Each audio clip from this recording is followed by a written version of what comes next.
here. And this panel is critical skills world building. So I hope you are, anybody out there wanting to build a world? Are you guys creatives looking to do art or comics or novels, writing fiction, writing nonfiction, any of that? Yeah, I see some head nods. All right, great. I want to introduce everybody to our wonderful panelists. My name is Nguyen. You can find me at table 18. We can talk about me at any other point in time. But our esteemed panelists are Amber Padilla. She is a cartoonist and illustrator based in Oakland, California. Her book, The Secret Garden on 81st Street, a modern graphic retelling of The Secret Garden, is her debut graphic novel. She's also the creator of the forthcoming young adult graphic novel, Sugar Coated. Now, I want to make sure I have this right. Your day job is working with the Peanuts gang at Schultz Studio? Yeah, I work at the Schultz Studio in Santa Rosa. That's awesome. Yeah. So shout out to anybody who loves Snoopy and Charlie Brown and gang. Yeah. Our next esteemed panelist is Jay Gonzo. He's a Chicano comic book artist, best known as the creator of La Mano del Destino, self-published floppies, and a trade by Image. He's also the artist of La Voz de Mayo, Tatarambo from Top Cow and Image, with his collaborator to his side, Mr. Henry Barajas, who is a journalist and comic book writer. Oh my God, I want to say the book is Helm Greycastle. Greycastle. I almost said Grey Skull because He-Man was stuck in my mind. Thank you so much for joining. And the first question I guess I want to start off is, we're here to talk about world building, and the topics that we want to cover is what does it take to build a compelling story world, how do we generate and organize viable ideas, and how might we navigate collaborating with other creators. My first question is really, what is world building to you guys? Like, how do you guys see world building? Yeah, that's a really interesting question. Because a lot of the work that I do is slice of life, and so a lot of what I think about is what is the environment that the characters are living in. What are the things that what does it say about them?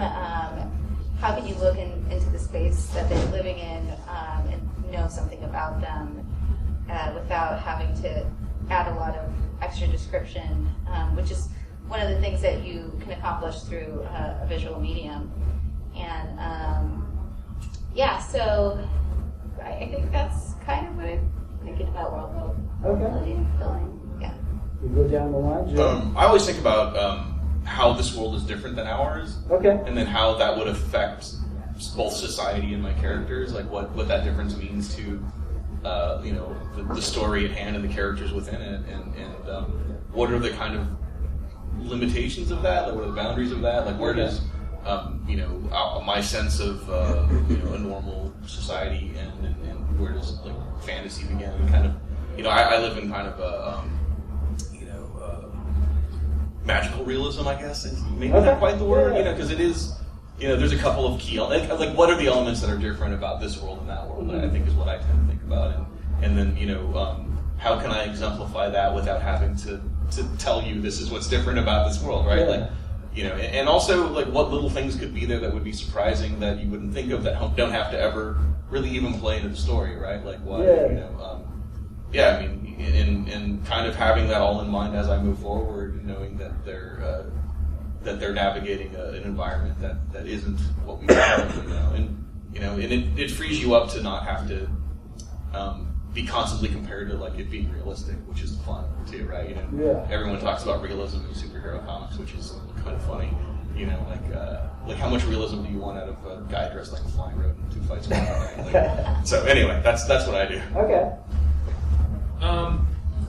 Like for me, like when I was writing La Voz de Mayo, Tatarambo, graphic novel about my great grandfather who helped one of the last Native American tribes gain federal recognition.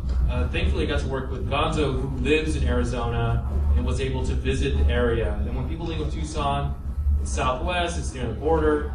So I wanted to incorporate some things like horse race track. And a lot of people don't know that there's like a small horse race there called the Regional Grounds, where you can watch it on TV at some bars. People don't know that about Tucson, so I wanted to incorporate some something like that, where an environment, and also giving characters an interesting environment to talk and to relay information. So that was fun for me. And with Helm Greycastle, I did a lot of research about Mexico, especially during the times that the Castilians were burning and killing and pillaging their way to the center of Azteca. So it was fun to like put these fantasy characters that are normally in like a European setting in like a hot environment where they're like, oh, they're acknowledging, wow, this feels weird down here.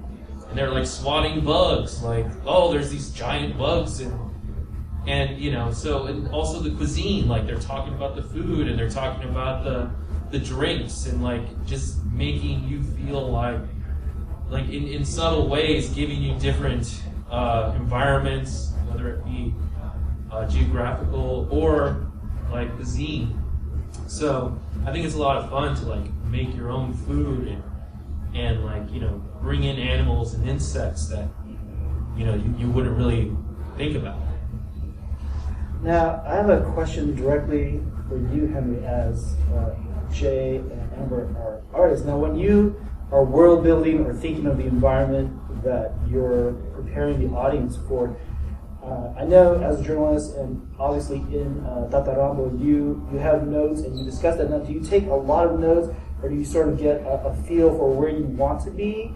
And then you also have like a visual or visuals in mind that you want to project for your audience?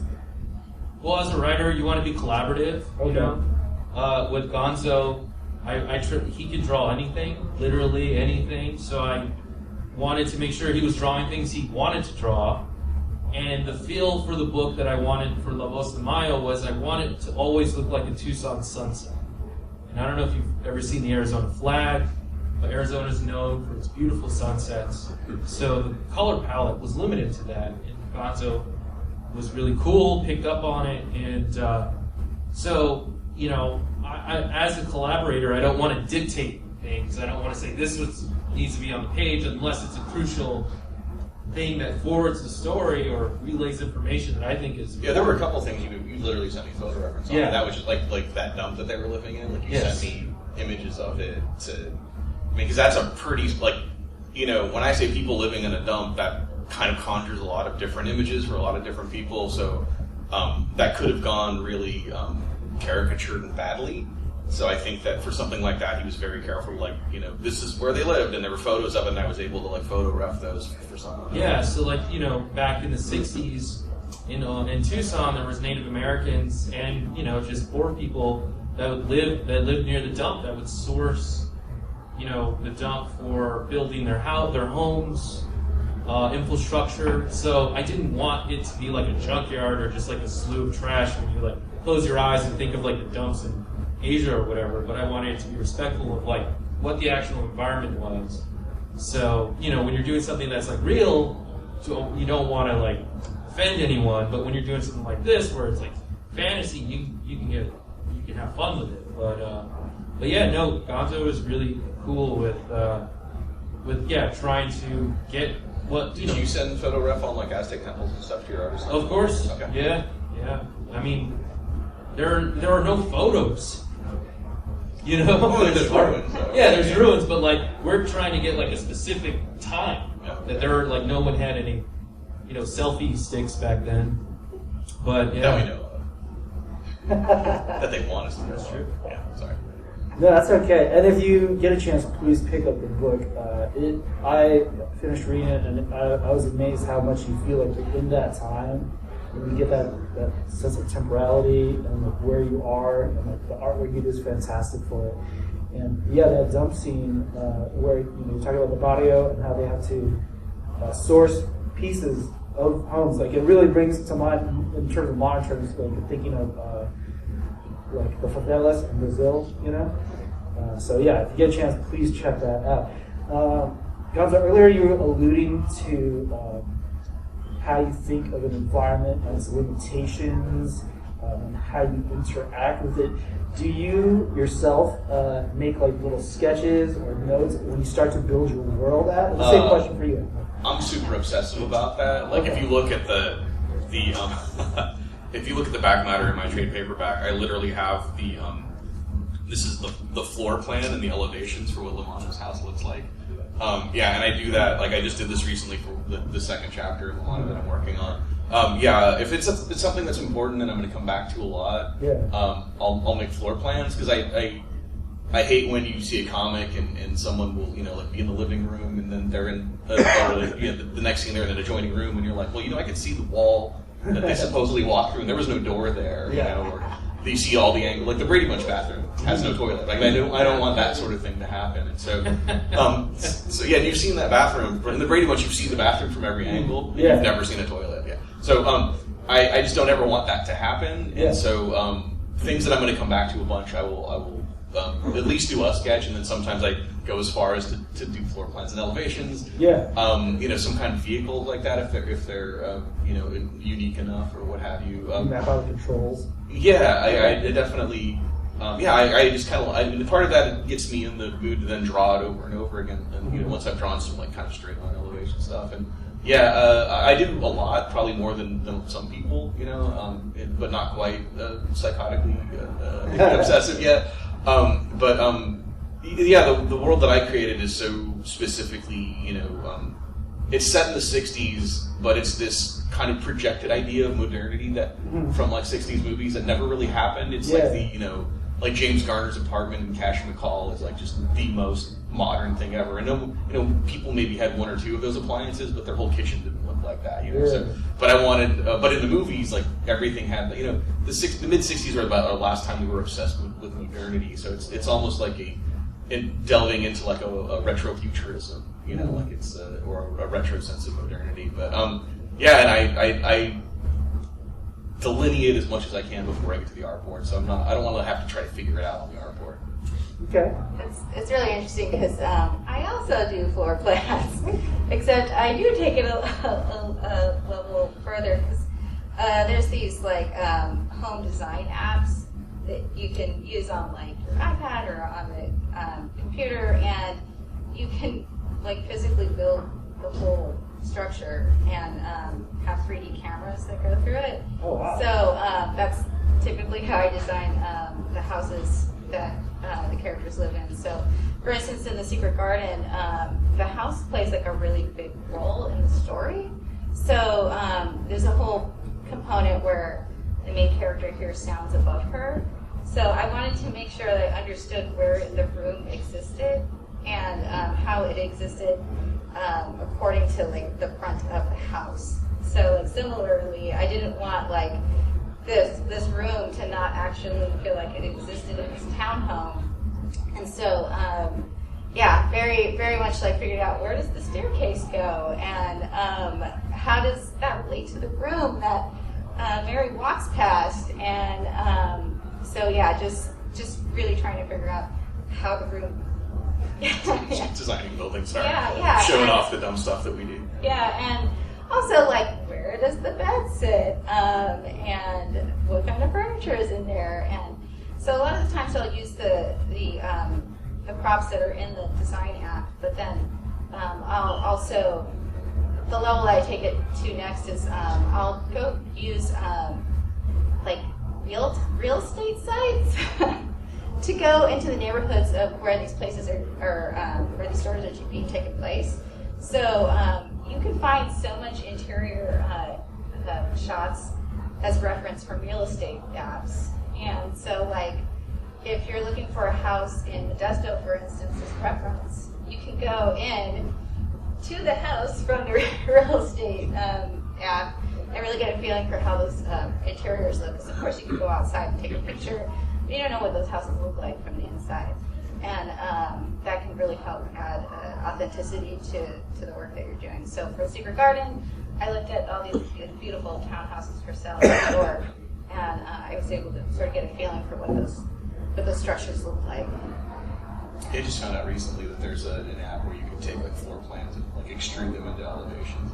Yeah. Because that building I just showed you, I ended up having, when I drew it, I had to like tilt it and get a down angle on it. So I just had to like good old fashioned like drafting, architecture, like set vanishing points and like rule everything out. And if I could just extrude my floor plans and turn them into buildings. I'd tell you which app. Oh yeah, I'm gonna definitely take you up on that.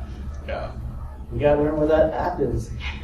Now, that is a fantastic. Well, also Instagram is really good. If anybody ever needs references for interiors, that's also a really good place to go.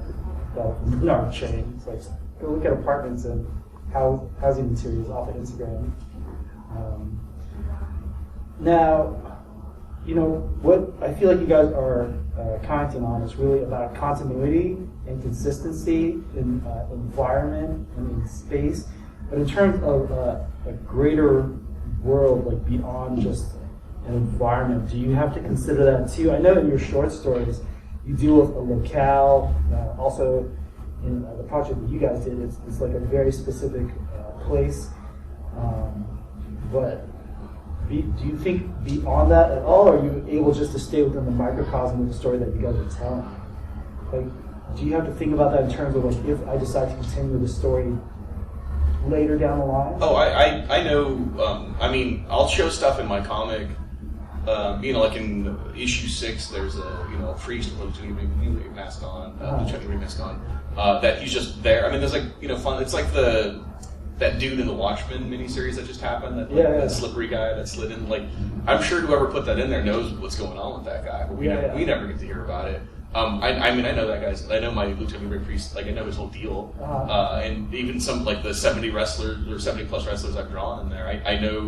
I know their name. I know what their deal is, their gimmick, like their backstory. And so if I ever do have to go back to them or explore them, I mean, like I know what's in the glove box of Lamano's car. Like you're never going to see it, but I know what's in there. So I really I've got that whole world fleshed out. Should I need to take a right down any alleyway, I know what's there,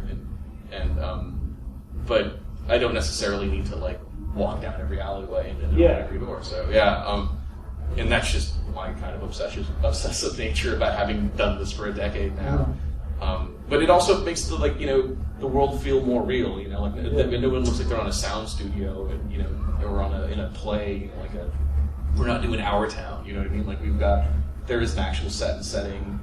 There's rules to the world. There's and I'll design all of that stuff, whether or not I spent an entire day developing the fictitious Mexican CIA test type agency. I developed their logo and how they were founded and what their purpose was, and literally the only bit that you see is going to be is in the upper left corner. Like you see part of it on the wall. But if I have to show a badge later on, I know that I know what their badges look like and that sort of thing. So, I mean, it's good busy work. Because sometimes you can't be at the port drawing, and sometimes you just don't have it in you. But there's always something to do with the comic, and those are the things I tend to fill my time with.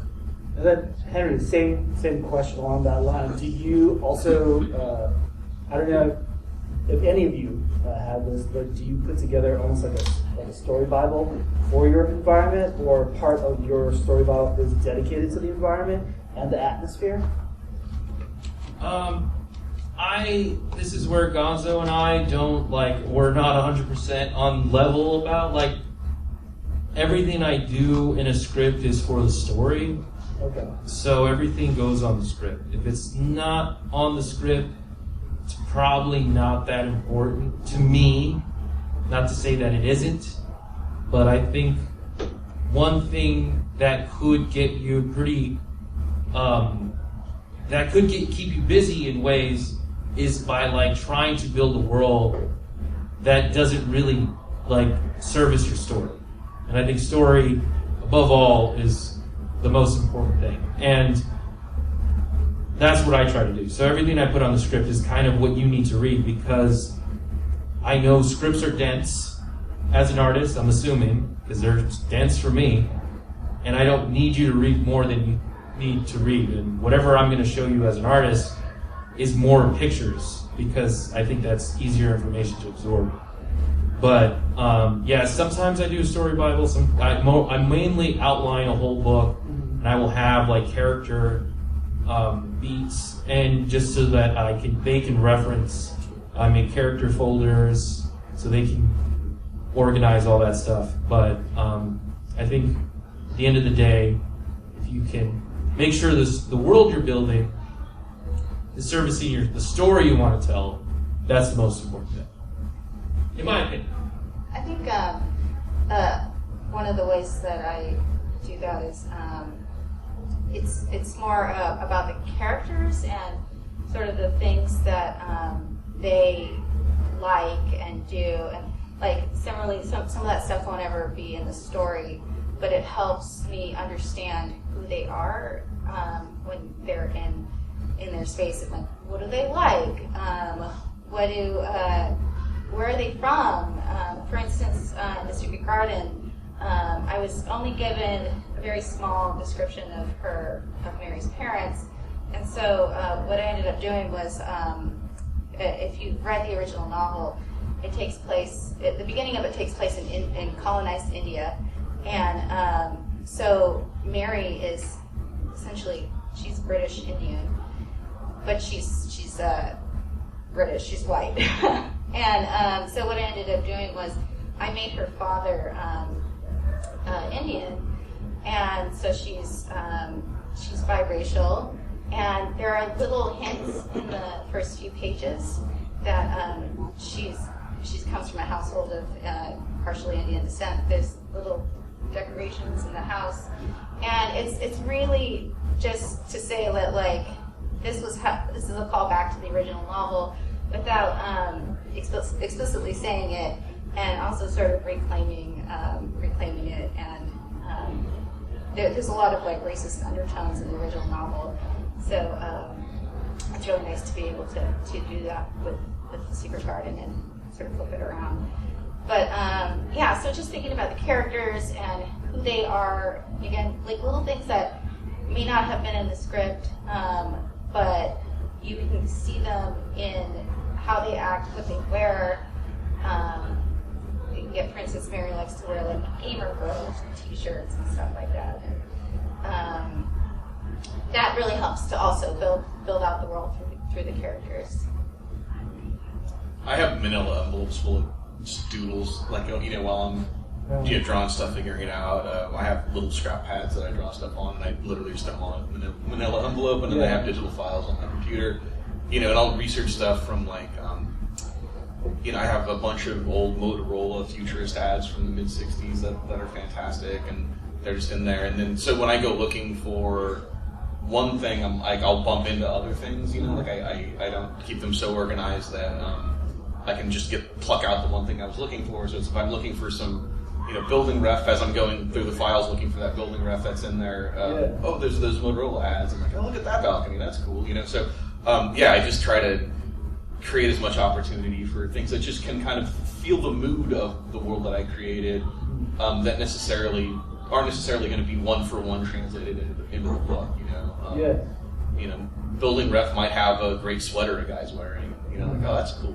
I'm going to steal that for the next guy, So, yeah, I try to create as much opportunity for serendipity as possible. Okay. Just by keeping it kind of random. Yeah. So in a way, you're just sort of like like a wish board almost of just collecting inspo or inspiration from different pieces and then tacking it up. It's like a digital and physical mood board. Yeah, definitely. Okay. Like my reference files become like a digital mood board, and then my reference envelope is kind of But I'll do turnarounds on people and the elevations and stuff. But yeah, most of it is just these random little. I saw a great font while I was out in the world, and I just scribbled down the 4 letters that allow me to extrapolate that into a full sign later on in life or something. That little piece of paper just goes in the envelope, and may or may not get discovered while I'm working on it. So, Now, all three of you have touched upon what it takes to flesh out sort of a really rich environment and world, and how the characters will approach it and interact with it, and what it brings to that. And I know that comes off of years of experience of doing that. And in those years of experience, have you guys learned anything not to do? Like, is there, if somebody's out there and they're just getting started, what are some really good tips of things to avoid, would you say?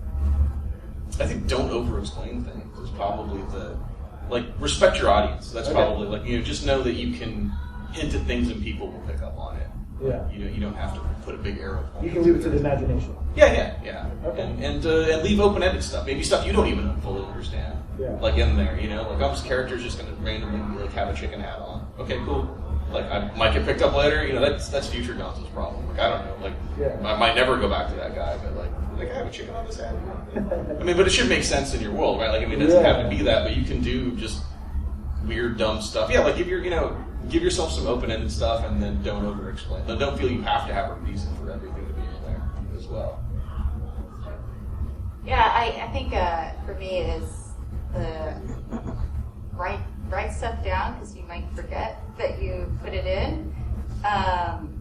Because sometimes you'll make something and you'll feel like, you put it away. It's been years since you looked at it, and then somebody comes up to you and they're like, "Hey, what does this mean?" I'm like, "I don't know.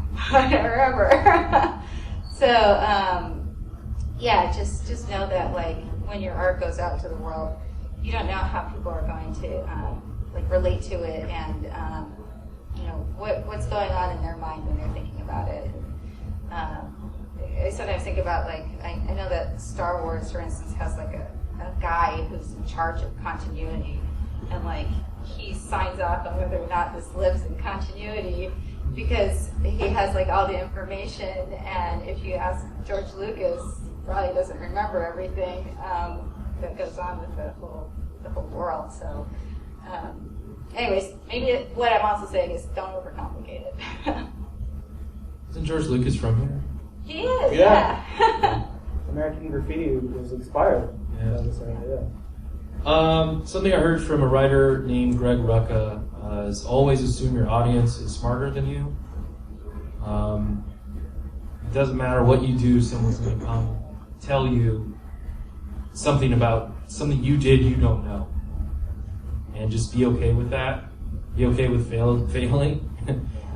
You just be okay with you're not always going to get it right, and you're not always going to have the answers to everything, but just be okay with moving on. And there's only so much world you can build, and Rome wasn't built in a day.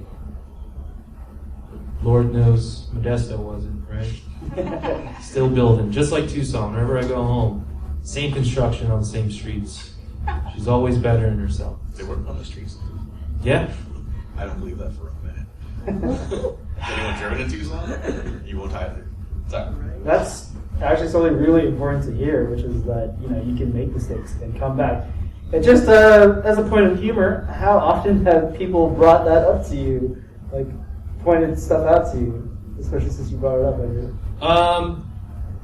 I included Kamazot in Helm, and someone said that was a Mayan god, and I was like, oh yeah, that's true. And this is all Aztec world. And I was like, well, this is a fake thing, and you should just enjoy it. And I got your money already. So I get my Spanish corrected all the time. Oh, I know okay. I'm terrible at it, but I also wrongly get my Spanish corrected all the time too. A lot of white people want to tell me that it should be El Mano del Destino, and I just pull up the Loteria card and it's La Mano always. Go to the bathroom, it'll say Los Manos. I don't know why it's wrong. Yes, technically it's wrong, but it's the right kind of wrong, So, but there is a lot of Spanish in there that I did screw up royally. So, yeah. That's always fun. When an old white guy who spent a lot of years in Mexico. Yeah. Yeah, I don't think that's happened to me yet, although I'm terrified of it. But I guess the closest thing to that would be I have a little mini of the octopus on it. Someone came up to me and they're like, "What's your favorite cephalopod?" And I was like, "Oh," and they're like, "Is it octopus, squid, or cuttlefish?" And so now I know that those are the cephalopods. Shout out to cephalopod. So knowing that there are so many people out there who are experts at things, and you're not necessarily an expert at everything, obviously. All you can really do is your best to do enough research, and the wonderful thing about working in a fantasy world is that you can say that oh well I was inspired by it, or and it doesn't have to be perfect. Where I had a friend who did a book about a historical book, and So it's a lot harder to do because, you know, you have to deal with the fact that there are things that were a certain way and will get corrected. So. Yeah, occasionally get like the lucha libre corrections too, you know, but it's just dumb things that like that are more a necessity of it being a choreographed, you know, thing. So like you would never jump with that elbow first because you might, you know, kill the guy. Like, well, in my story, they're actually trying to kill the guy, so you know, like it works out. But and then also like, you know, lucha libre is usually best of 3 or best of 5 falls, and I only ever have single fall matches, and it's just like I don't need to show 2 matches, you know, 2 to 3 matches to have make, you know. You understand that there's conflict, and so they sometimes story decisions have to get made, and but you know, people love pointing out when you screw something up, especially, you know, wrestling fans and comic fans are very particular. Because for you, the purpose is to move the story along. Yeah. And also, it's a world in which lucha libre is the most important thing in that world. So it's not our world. It's not you know, modern current lucha libre. It's 1960s lucha libre in a world where lucha libre is the most important thing. So yeah, maybe the rules changed a bit when they became rock stars and politicians all over the one. So yeah. There's a good show on Apple TV called Ted Lasso. I'm sure everyone's heard of, but I like that show, and I don't like soccer. Like, it does a good job with kind of touching on the rules, touching on the environment, and how important this all is. But that's almost secondary. And I think in my opinion, is a good example of building a world, but also making sure you care about the characters more than the actual environment they're interacting with. Yeah, that's actually a really good show to bring up because I just learned about the Premier League versus the Championship League. I didn't know that rule before. Have any of you out there watched Ted Lasso? Do you know what we're talking about? Any of you guys soccer fans? It might be at the library. You can probably check it out, but it's really good. Yeah. Well, I think there's a reason that like the Silmarillion doesn't get read nearly as much as The Lord of the Rings, right? Like, like one is just a tour of that world, and the other is like has a story with characters you care about. So, which is the narrative versus like just environmental description. Well, there are fans out there. Yeah, I mean, people read the Silmarillion. Yeah, I mean, people love the official handbook to the Marvel Universe too. So. Yeah, they're like reading. I was just talking to somebody about reading source books for like Dungeons and Dragons, and going through all of that. Does anybody out in the audience have any questions? Throw it to you guys. You guys being shy? You do not have to have questions. You don't have to have them, but I just want to take that break just in case anybody has any burning questions that they'd love to ask. Pretty cool if you did. Now, we definitely know you two guys over there at that table are collaborators, and I imagine you have also collaborated with people. In your experience, how much is it faith and trust that's put into the collaboration for you to deliver on world building and environment? And do you feel like you thrive in it, or do you ever feel like you need more from your collaborator? Or what would you like to see from some collaborators? Like, what are some of those experiences that you guys have had? Interesting. So, with The Secret Garden, it was an in-house project from Little Brown, the publisher, and they're pretty new at doing graphic novels. And so what ended up happening was they brought me on, and they sent me the script that I had written. And at one point they asked me, like, do you want to ask her this question directly? And it's like, oh, I don't need to ask her this question right now to her directly. But then they never connected me with her. And so it was a very strange way to do a collaboration. It was purely through her script that I had my connection with her. And for whatever reason, it worked out like magic. I don't really know how it happened, but she was like, this is exactly what I was picturing, even though we weren't talking. And so it wasn't until later that we were able to finally talk to each other, because they never connected us. And I was like, I need to talk to you before our book comes out. And so yeah, it was pure faith. It really was. It was pure faith on her part and also on mine, that like I was interpreting things in a way that she thought was great. So obviously the editor that worked on the book was having these conversations with Ivy as well. So it wasn't as if I just turned in something and it was like, oh, there was definitely some other input that was coming and making sure that it was going in the right direction. But it was a really interesting experience. Okay. Which I'm pretty sure other people probably wouldn't have. And the reason why I'm saying that because it's this older publisher that is just starting to do graphic novels.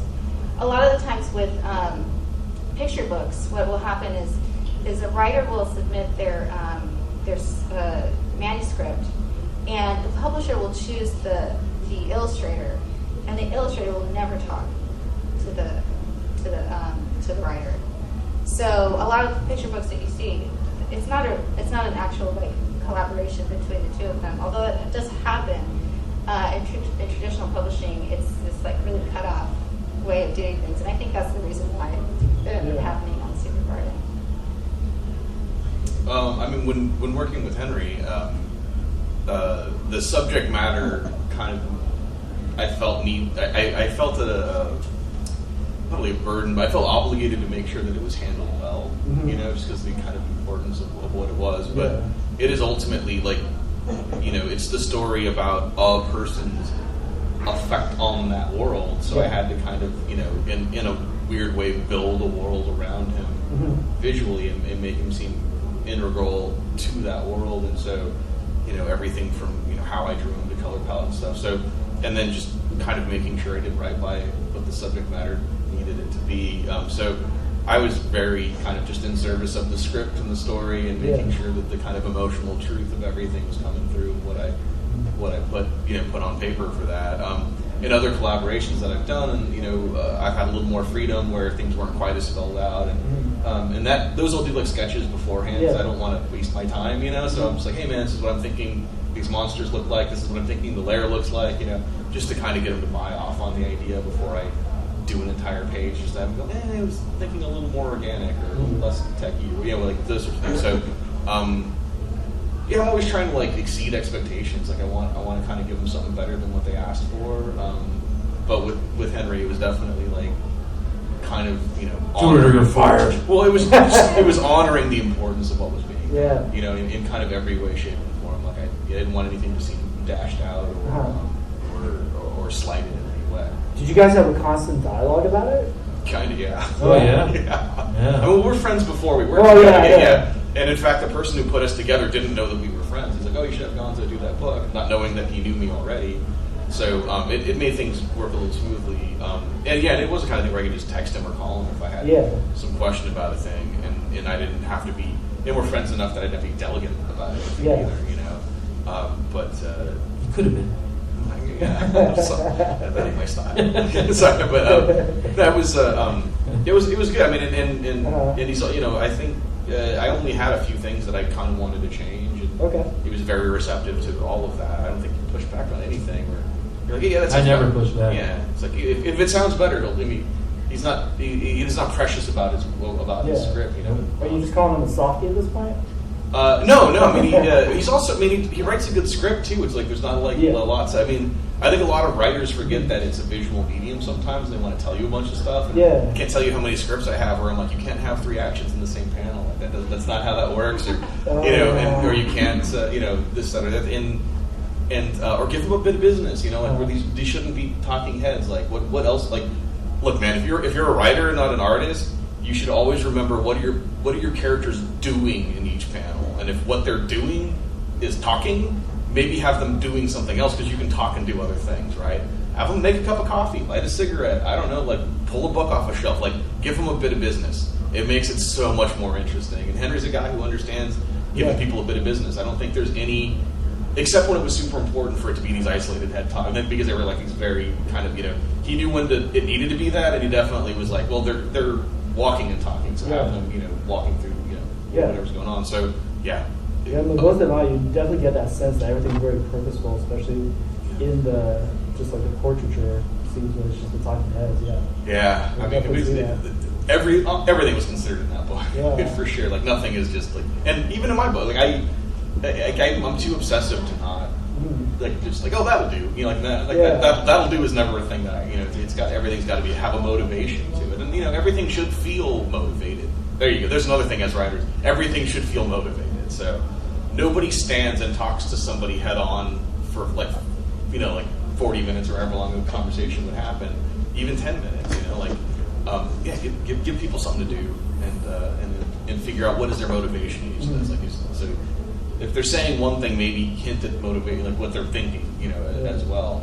Don't. So anyway, those are the things and mostly the people I've collaborated with have been good about that aspect. I've had a few collaborators where I'm like, this has to get broken into 4 panels because 4 things are happening in a single panel, for sure. or this is too much text for anyone to want to read, or those sorts of things. But for the most part, all my collaborations have been good, really good. And then for you, Henry, same question. It's like, do you find yourself that you put, or maybe it depends on the person you're working with. Do you place a lot of faith and trust, and you're okay with just letting your story ride because of your script and how it's handled, or have you ever had to, reach out and be like, hey, maybe we can do this with that? Yeah, I don't trust anybody. Okay. Don't trust anyone. DTA.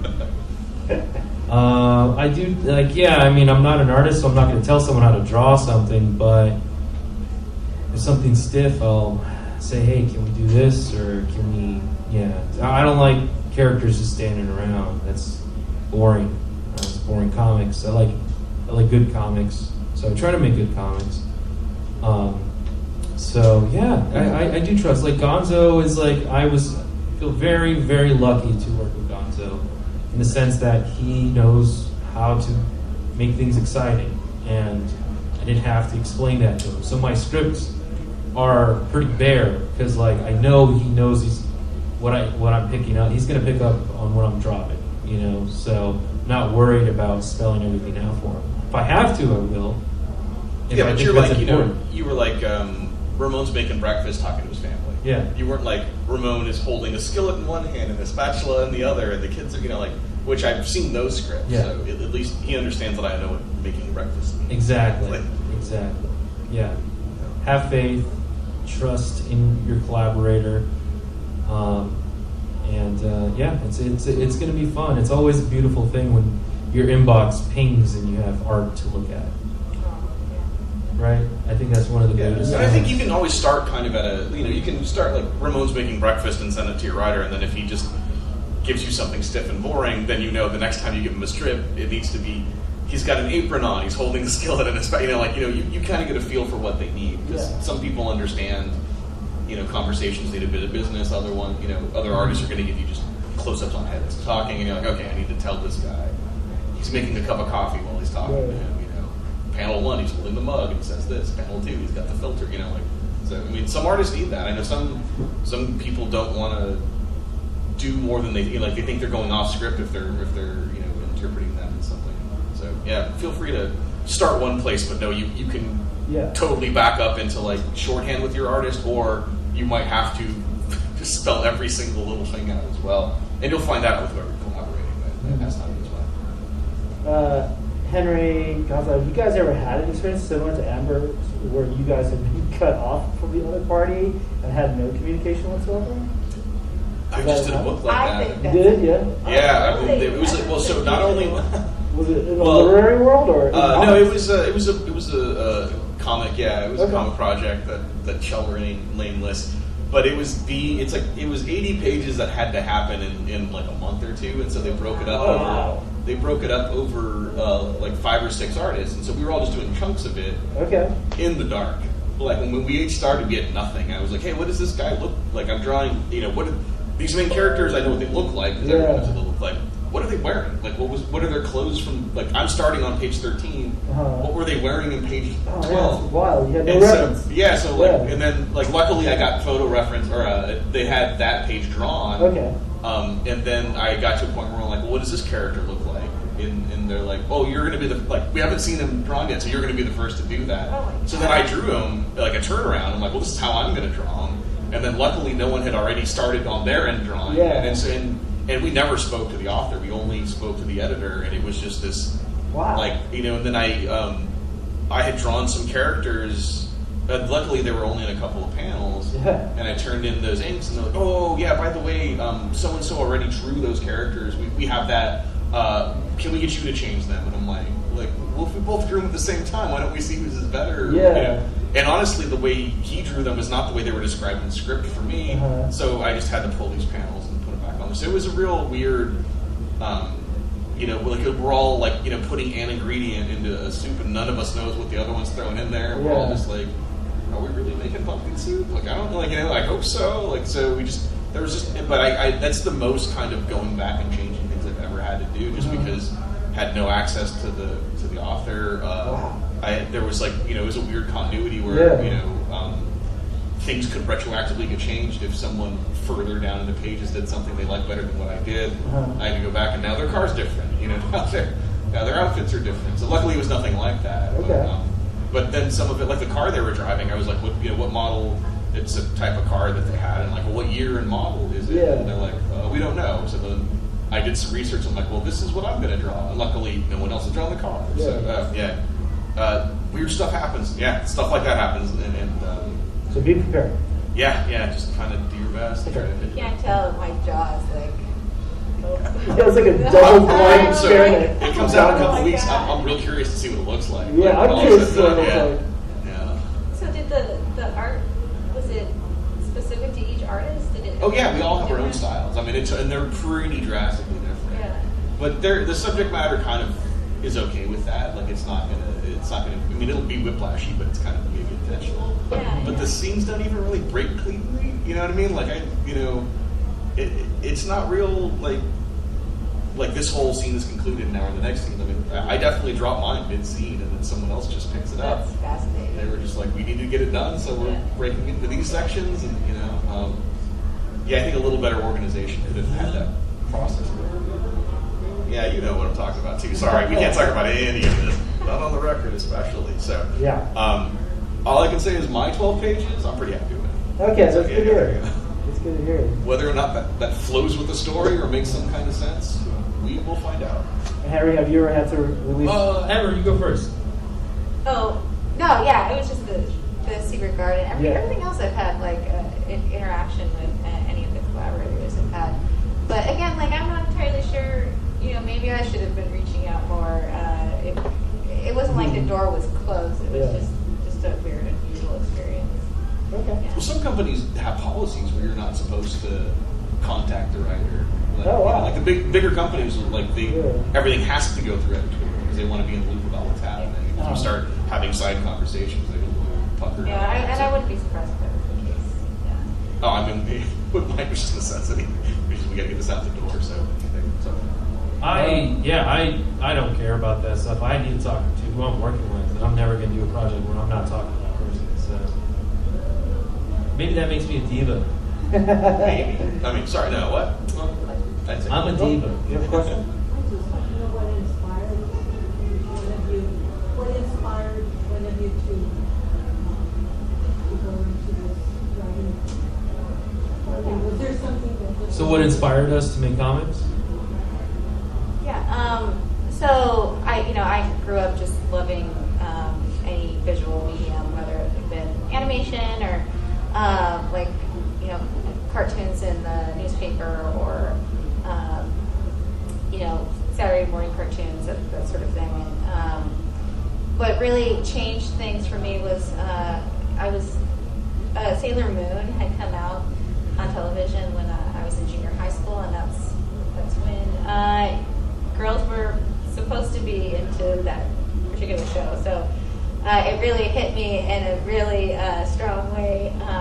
And on the end credits, it says based on the comics by Naoko Takeuchi, and it just sort of blew my mind that a single person made this story, and where I was used to this idea of the writer, the illustrator, the inker, the colorist when it comes to American comics, and the idea that you could make it all on your own, it could be your own story, just sort of blew my mind. And at that point, that's all I wanted to do. It was a very long route. I did a whole other career, a whole other life, and this is my second, essentially my second career. So yeah, I'm really happy that it's working out. And I think I came back into it at the right time, because this is when publishers are really looking at other voices, and it's a different time. It's like they're calling it, the new golden age of comics. So, yeah. I mean, I loved art from an early age. Like Spider-Man's the reason I do comics. I love Spider-Man. And specifically doing my own comics, 'cause I always kind of wanted to work for someone else. But when I was out there looking for work for other people, it just dawned on me that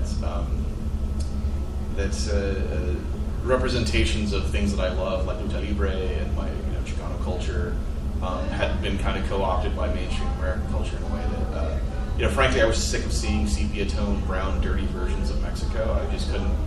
It's a lazy shorthand for realism that I couldn't stand, and I kept kind of saying that someone needed to show something that had the bright, vibrant hues of like Mexican culture.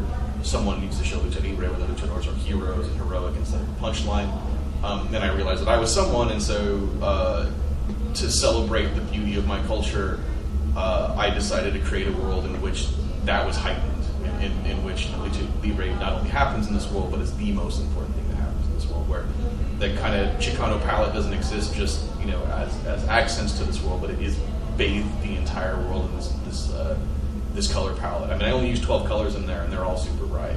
So I just wanted to really make a curated reality that allowed it to be more metaphor than any kind of and then thus free from any comparisons to the real world, and could live more as allegory, and I just it's my pushback on the weird mono narrative that Hollywood seems obsessed with telling about Mexican peoples that seem to only involve cartels and violence. So this is my small bit of protest. That is as a minority in America, you got to fight your fight, but you also have to celebrate your beauty, and this is me celebrating the beauty. Yeah, I come from the same kind of cloth. Batman, Superman, Wonder Woman, Spider-Man. Read all those comics, loved them, and I wanted to make those comics. And then you get older and realize that people like me don't get to really tell those stories. And I'm lucky to have told a story with DC, but I'm more proud of what I did with Gonzo and Helen Greycastle. But yeah, I don't know what it is about pictures and words. It just makes sense to me in a way, and I just know how to do it in a certain way that gets out there, and I feel very lucky. And I just want to add that with comics in particular,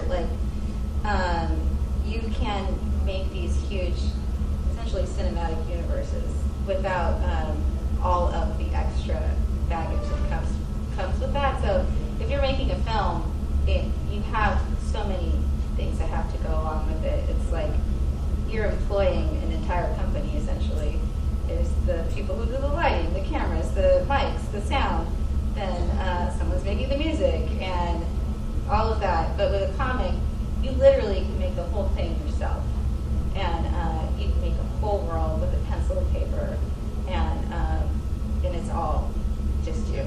Yeah, you get an unlimited effects budget. You got an unlimited location budget. You get an unlimited set design budget. We gotta close out soon, so before we do that, can you please just tell us where you're located, if people haven't had a chance to visit you yet, and where to find you online, and maybe upcoming shows, and also what you may be able to talk about that's coming up for you that people can look forward to. Yeah, so I'm located closer to the vending machines across from, I'm forgetting the name, but I'm over there in the corner, and you can find me on amberpadilla.com, and my handle is Candy Mistakes, and yeah, just look out for Sugar Coated. It will be coming out in 2024. I'm right out that door. So if you walk straight out the door, you'll run in the back of my booth. Wood there. Yeah, there's a little wood thing that has prints on it, and then directly in front of me will be Henry. Yeah. I'm on mostly. I'm just on Instagram these days at Gonzo Art, all one word, the letter J, Gonzo Art. I just kind of talk some smack about the thing I have coming out, so I'm not going to mention what that is. So, it's also not really coming out for another month. So, yeah, follow me online, and then you'll find out what I was talking smack about. So. All right. And Henry? I'm at the Modesto Inn, room 101. Nice. I have something coming out with DC in July. Can't say what it is yet, but he may or may not be in theaters near you. We'll look forward to it. Thank you so much for joining us, and we'll look forward to seeing you guys out on the convention floor.